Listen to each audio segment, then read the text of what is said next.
যুক্তরাজ্যের প্রতিরক্ষা মন্ত্রণালয়ের তথ্য অনুসারে ২০২২ সালের ফেব্রুয়ারি থেকে চলমান ইউক্রেন যুদ্ধে এখন পর্যন্ত ১০ লাখেরও বেশি রুশ সেনা নিহত বা আহত হয়েছে। যদিও স্বাধীনভাবে এই সংখ্যা যাচাই করা সম্ভব নয়, কেননা রাশিয়া এসব তথ্য গোপন রাখে। তবে পশ্চিমা বিভিন্ন গোয়েন্দা সংস্থার অনুমানের সাথেও এই সংখ্যা সঙ্গতিপূর্ণ। এত হতাহতের পরও রুশ বাহিনীতে সেনা সংখ্যায় ঘাটতি নেই, এটা সত্যিই চমকে দেওয়ার মতো।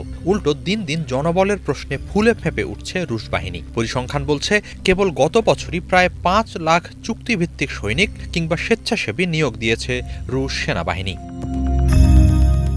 অথচ অন্যদিকে একই সময়ে ব্যাপক সেনা সংকটে ভুগছে ইউক্রেন। তরুণদের ধরে জোরপূর্বক সেনাবাহিনীতে ঢোকানোর অভিযোগ উঠছে ইউক্রেনীয় নিয়োগ কর্মকর্তাদের বিরুদ্ধে। রাশিয়াকে একেবারেই এ ধরনের কোনো সমস্যায় ভুগতে হচ্ছে না।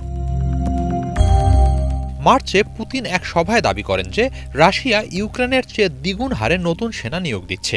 এ মাসের শুরুতে ইউক্রেনের সামরিক গোয়েন্দা সংস্থার উপপ্রধান বলেন, প্রতি মাসে রাশিয়ার সেনা নিয়োগ পরিকল্পনা ১০৫ থেকে ১১০% হারে পূরণ হচ্ছে। এতে করে এবছরের শেষ নাগাদ খুব সহজেই তাদের লক্ষ্যমাত্রা পূরণ হবে। কিন্তু কিভাবে সেনা নিয়োগে এতটা সফল হচ্ছে রাশিয়া, সেসব প্রশ্নই সামনে আসছে। বিশ্লেষণ ও গবেষণা সংক্রান্ত অলাভজনক সংস্থা ইন্টারন্যাশনাল ক্রাইসিস গ্রুপের রাশিয়া বিষয়ক বিশ্লেষক ওলেগ ইগনাতভের মতে, বর্তমানে রুশ বাহিনী সেনা সংখ্যার দিক থেকে ফুলে ফেঁপে ওঠার বড় একটি কারণ হলো তারা এখন আগের চেয়ে তুলনামূলক কম ক্ষয়ক্ষতির শিকার হচ্ছে। এর পেছনে আছে যুদ্ধ কৌশল পরিবর্তনের ভূমিকা।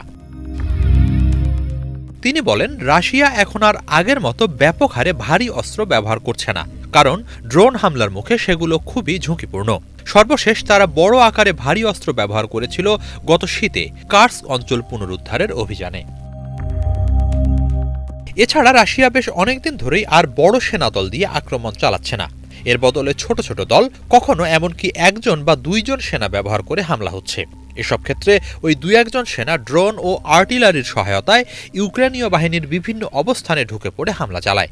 এতে প্রাণহানি বা ক্ষয়ক্ষতি কম হয়, জানান ওলেগ ইগনাতভ। এছাড়া সেনাবাহিনীতে জনবল বাড়াতে আরও কিছু কৌশল কাজ করছে। এর মাঝে একটি হলো আকর্ষণীয় বেতন। গত বছর পুতিন এক ডিক্রি জারি করে নতুন চুক্তিভিত্তিক সৈনিকদের জন্য এককালীন প্রায় $৪,৯৭০ বোনাস ঘোষণা করেন, বাংলাদেশি টাকায় যা ৬ লাখেরও বেশি। শুধু তাই নয়, স্থানীয় কর্তৃপক্ষকে এই অর্থ অন্তত দ্বিগুণ করে দেওয়ার ব্যাপারে উৎসাহিত করা হচ্ছে। এর সঙ্গে আছে মাসিক বেতন অন্তত $২,৫০০, বাংলাদেশি টাকায় ৩ লাখেরও বেশি। এছাড়া আছে ঋণ সহ বাড়তি বিভিন্ন সুবিধা। বিশেষ করে দারিদ্র পীড়িত বা প্রত্যন্ত অঞ্চলের মানুষরা এসব প্রস্তাবে সৈনিক হিসেবে যুদ্ধে যোগ দিতে উৎসাহিত হচ্ছে। এছাড়া মুক্তির শর্তেও রুশ বাহিনীতে যোগ দিচ্ছে অনেকে। তারা হলো খুন ও ধর্ষণের মতো অপরাধে দণ্ডিত কয়েদি। যুদ্ধ থেকে বেঁচে ফিরে স্বাধীন ও সম্মানজনক জীবন কাটানোর মোহে তারা যোগ দিচ্ছে বাহিনীতে। এর বাইরেও কেবল দেশপ্রেমের কারণেই বিপুল সংখ্যক মানুষ দলে দলে যোগ দিচ্ছে সেনাবাহিনীতে। তারা এই যুদ্ধের পক্ষে। পরিসংখ্যান বলছে, বর্তমানে ৭৫% রুশ জনগণ চলমান এই যুদ্ধকে সমর্থন করছে। হিজল জোবায়ের, বাংলা ভিশন।